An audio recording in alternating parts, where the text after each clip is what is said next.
বৃষ্টির পানি হাতে নিয়ে ছোট্ট একটি দোয়া পাঠ করে আপনি যদি আল্লাহ পাকের কাছে বৃষ্টি চলাকালীন সময় দোয়া করতে পারেন, আল্লাহ পাক অবশ্যই আপনার দোয়া কবুল করবে।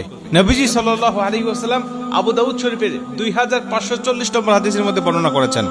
নবীজি বলছে দুইটা সময় আল্লাহর কাছে দোয়া করলে সেই দোয়া আল্লাহ কখনোই ফেরত দেয় না, আল্লাহ পাক মুহূর্তের মধ্যে তার দোয়াটা কবুল করে নেয়।